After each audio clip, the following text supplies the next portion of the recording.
Good morning, Lieutenant Governor. Good morning. How are you, sir? I'm doing well. Good, You good. know, Lieutenant, for time's sake, let's go right into it. If you were to say, in terms of the national play with the Democratic Party, do more of this and less of that, what would the more be? And obviously, what are things you think that the party's doing that are not helpful in terms of their electoral prospects? do more investment and empowerment directly with everyday people, investing in public goods like education, healthcare, increased wages, doing so in a fashion that isn't tied to corporate power or a profit making mechanism.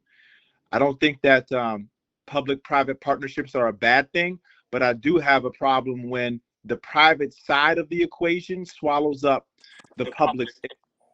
And I think that's what's happened. And I think Democrats, because there's so much money in our political system, have been captured by the private side and have forgotten what it means to truly put the people and put public goods at the center of the work that we're doing.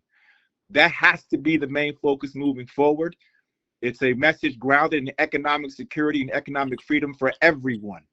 The economy does not work for 80% of Americans. 80%. So if we want to connect with Americans and everyday people, we got to ground ourselves in their economic pain.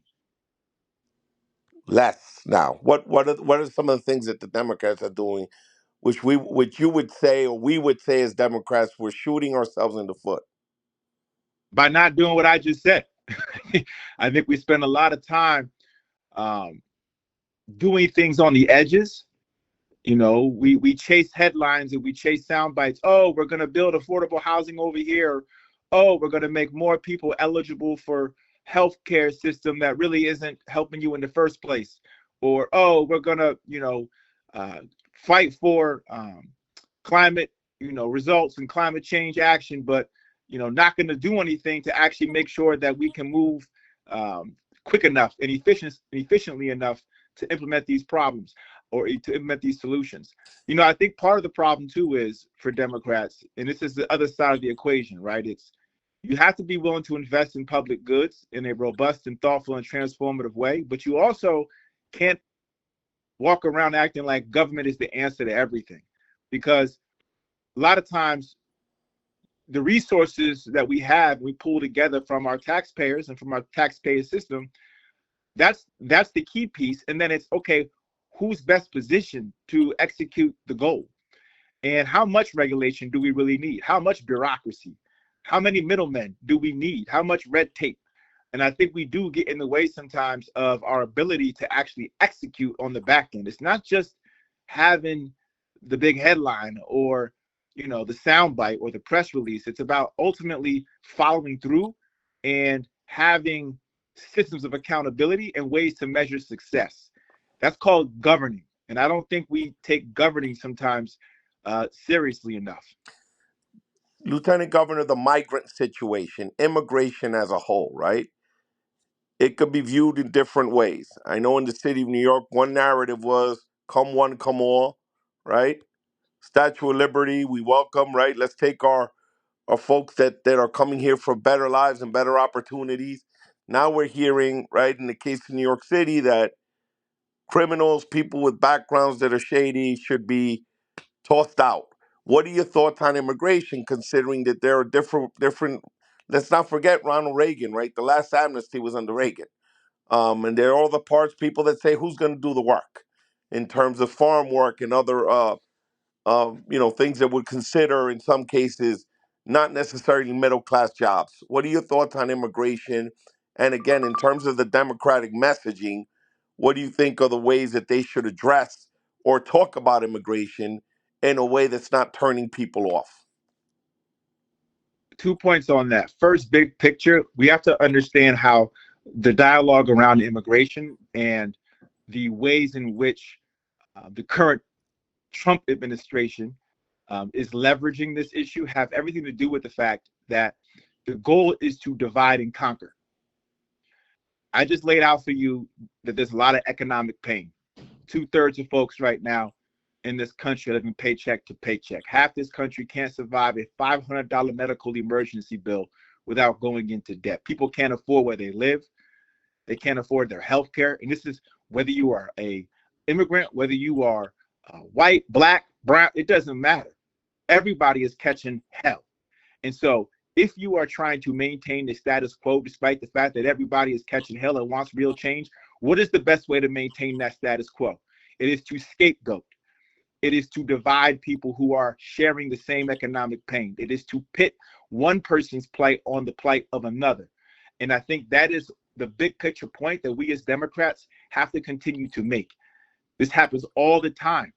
Whenever there's economic pain, those who want to maintain the status quo figure out a way to divide everybody who is suffering from that economic pain. Everybody is suffering. And so we need to stay united on that and to not allow that to happen. Now, separate and apart from that, I think it's also important to note that what the Trump administration is doing right now is, in the effort to create that division, focus on the criminal element of our immigrant community and do so in a way that is incredibly divisive and incredibly toxic. No one believes that if you are here without documentation, and if you are here committing serious violent crimes and causing havoc in our streets, that there should be an effort to remove you from our country. But the sliver of that community, the fraction of that group of people compared to the hundreds of thousands who live in our state, who have lived in our state for decades, who raise their children, families, who are taxpayers, who are doing everything the right way every single day. Why is the Trump administration choosing to conflate that group with the small group of violent criminals? Why? That's the question we have to ask ourselves. Why? And he's doing that because he wants to divide and conquer. And he wants to create everybody's focus on a community that is more inclined to be scapegoated than the folks that are actually causing the harm and economic pain in the first place. So Democrats have to tie the question and the conversation to economics, and Democrats cannot back away from our commitment to being not only a nation of laws, which we surely are, but also a nation of immigrants. And I think we need to be able to hold the line on both of those issues, because right now, what the Trump administration is doing is actually throwing out the idea of both the rule of law in this country and that we are a nation of immigrants. He's throwing out both. Lieutenant Governor, what do you think the approach with Trump should be? Should it be the old rope-a-dope? Let him just keep pushing policies, Deutsch and all these other things that are turning off Department of Education, and let him punch himself out and get him in the midterms? What do you think the strategy should be for the Dems to take back leadership? See, the strategy you just described is to say, let a lot of people keep hurting and get worse. Because if the approach is, well, let's just let people suffer. We got the midterms coming up. LG, I'm sorry to interrupt you. For the argument, right, for Senate, Congress, I'm talking about. I heard your argument. Mm-hmm. I know the argument that we're not in power. And ultimately, we have to get back into power. And his poll numbers are tanking, too. They're going down. He doesn't have the bounce he once had.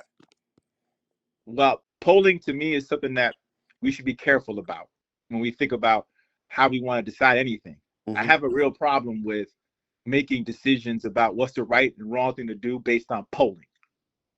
Because at the end of the day, when I'm doing a rally, for example, out in Binghamton, as I did yesterday, and, people are desperately,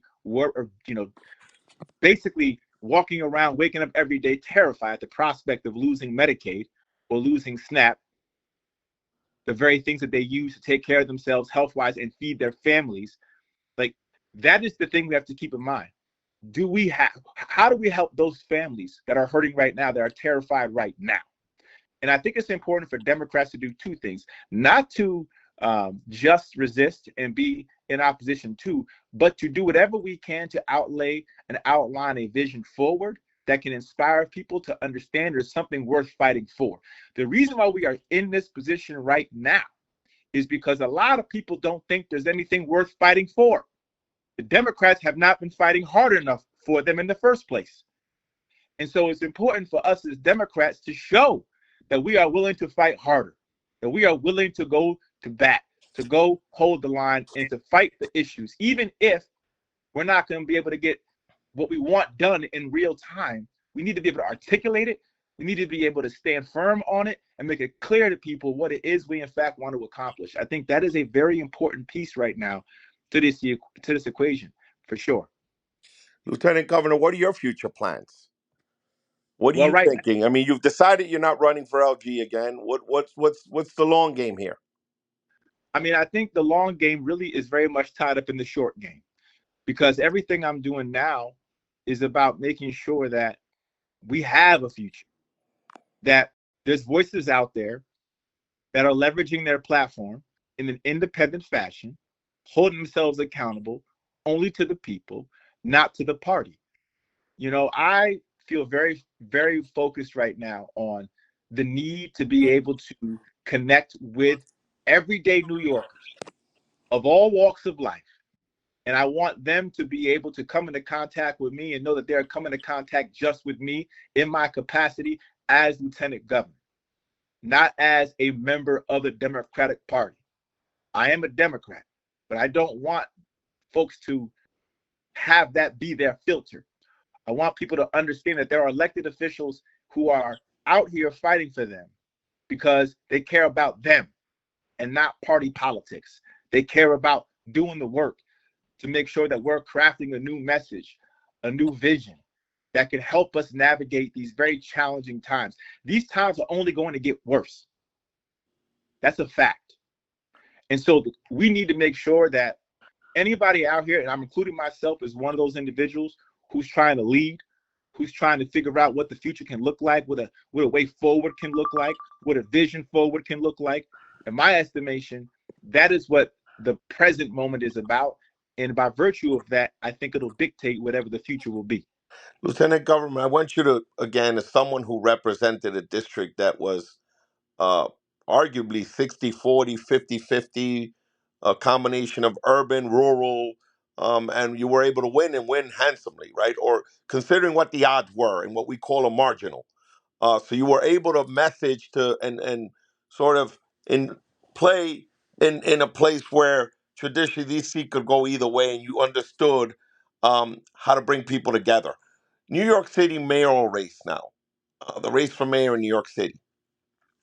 What are your thoughts, and what would you be advising the folks that have thrown their hat in the ring? Right, there's one argument. Once upon a time, there was a big push to defund the police, no money from real estate, no money. And now sort of things are moving, not whether they're right or wrong, things are moving more toward to the center to some extent, or right of left, not so much progressive, or now people are running away from the word progressive. How would you advise somebody running for mayor in New York City in terms of their messaging? I want to be clear about a couple of things. One, you're right. When I ran for Congress, I ran in a district that was 90% white. 1/3 Democrat, 1/3 Republican, 1/3 independent. That means 2/3 of the folks in my district did not share my party affiliation. And Trump won my district by 7 points in 2016. That's 7 points 2 years prior to when I won it by 7 points in 2018. And I won it again in 2020, but I won it by 10 points. I'm sorry, by 12 points. And I outperformed Biden by 10 points in that district. And I won in counties that Trump himself won. Trump won Sullivan County. I won Sullivan County. Trump won Oneida County. Otsego County. I won Otsego County. So the fact of the matter is, it is important to understand that there are leaders out there that have the ability to connect all types of voters from all different walks of life. And you do that with a real economic message that's grounded in our shared values and our shared principles. When I was a member of Congress, it was important to stay grounded with the community, to listen, to engage with the community, and to make sure that you are present and accountable to the community. So you could throw a label on anything you want to throw a label on, The question is, are you connecting with people in a real way? Are you genuine? Are you authentic? Are you actually showing up and listening? Are you doing the work? And you're doing it in an honest way with integrity. When you do it like that, it doesn't fundamentally matter in most cases with people where you fall all the time when it comes to the political spectrum. What matters is, oh, you actually give a damn. You actually want to serve the community and not just power grab. Oh, this is not just a get rich play for you or a stay in power play for you. You actually really want to serve the people. Most people right now are through with both political parties. Most people are, because the brand of both political parties is in the tank. Because neither party at this point feels genuinely connected to the people.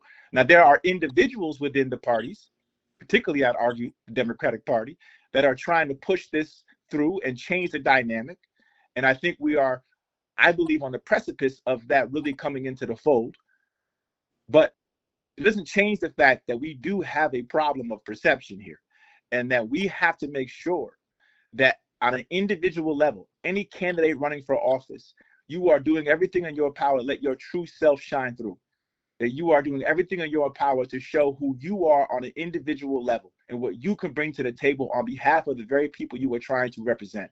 That, to me, is very important. And that's why I was able to find success in a district that many people thought I couldn't win. Because at the end of the day, I was able to connect with people in a real way.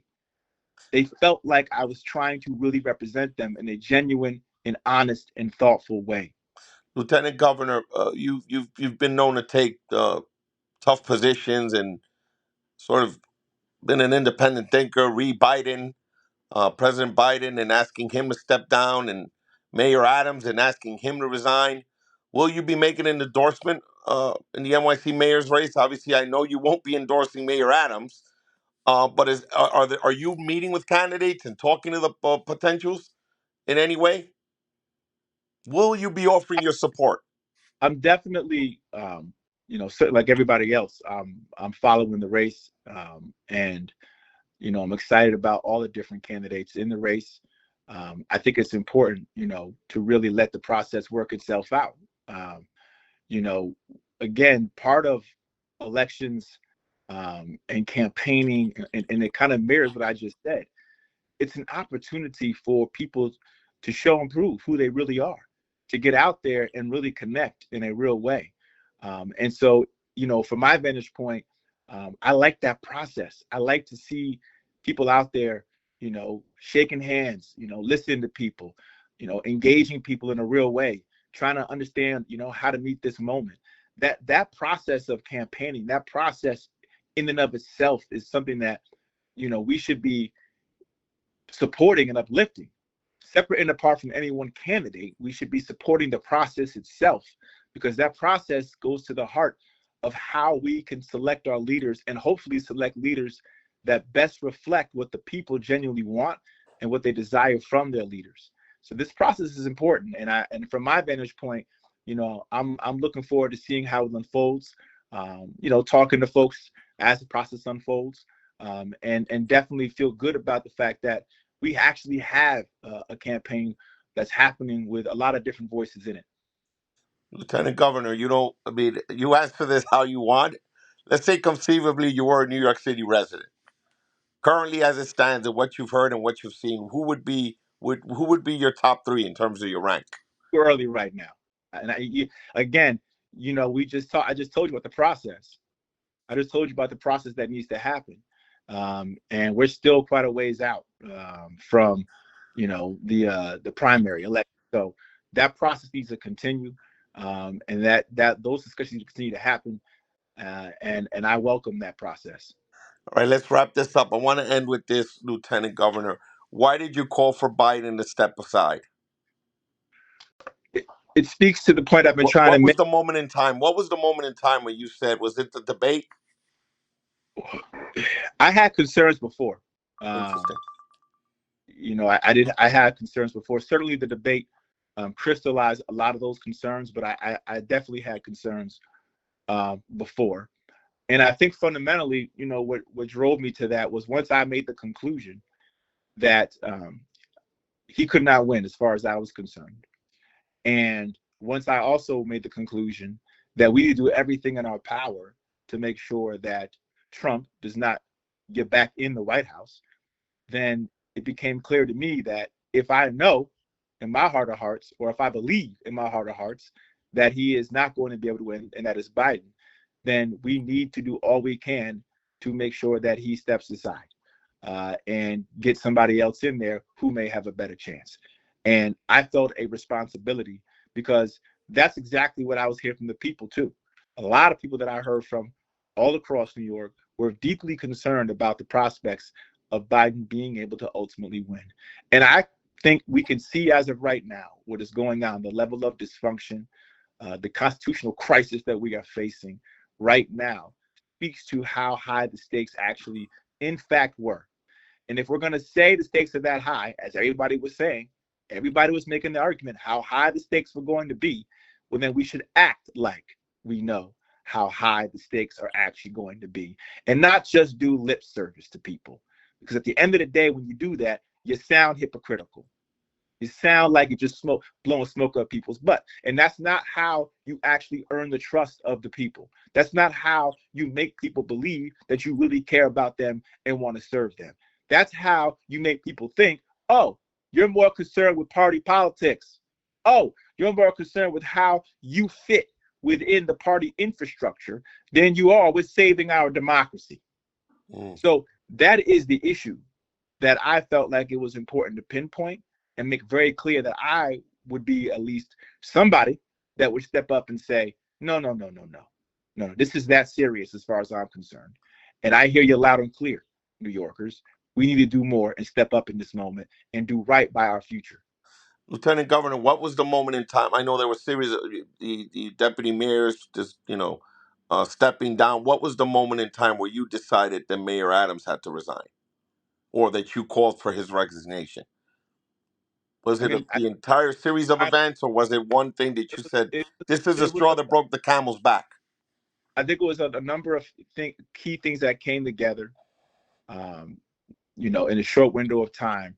Um, that led in many respects to it being very clear that whether or not he is guilty or whether or not he's innocent, which actually is in this particular moment not the key issue. The key issue is whether or not you believe he's been compromised and whether or not you believe that he's in fact being blackmailed, and ultimately is not free to lead in a fashion that would fully be able to put the interests of New Yorkers first. And it became clear to me, based on the way in which the DOJ was operating, the manner in which a number of AUSAs were responding. AUSAs, by the way, who were Republican, who clerked for some of the most conservative Supreme Court justices, who were basically ringing the alarm and saying, we have a problem on the inside here with the ways in which the DOJ is basically trying to leverage its prosecutorial force here for political gain and for political purposes. And with that being the case, I think it's very, very important to make sure that we do all we can to protect New Yorkers from that type of reckless endangerment on the part of the Trump administration.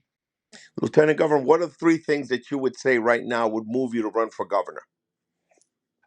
Well, let's just be clear, because I believe you said to me 2, 3 questions ago that was going to be the last question, and I feel like you keep you keep adding questions as we go. So I'd appreciate it if you say we got one more question. That's going I to be got that. I got that. that's going to be the last question. With all due respect, I think my focus right now is, as I said earlier, on the people and making sure that they feel heard and understood. Um, Being lieutenant governor gives me the ability to move around this state and leverage this role in a way that it gives me the chance to elevate their voices, whether it's around healthcare, whether it's around housing, whether it's around the cost of living, There's a real opportunity right now to continue to raise up their voices and continue to hopefully chart out a path forward. And that's my focus right now, and that'll continue to be my focus moving forward. Lieutenant Governor, thanks again. All right, I appreciate again you taking the time to do this. Anything you want to mention that I forgot to ask? I think we cover a lot of ground, man. I appreciate it. Thank you, Lieutenant Government. Continue success, Governor. Continue success to you, and all the best. Have a wonderful weekend. Talk soon. Thank you, my man. Bye. All the best. Bye. Bye.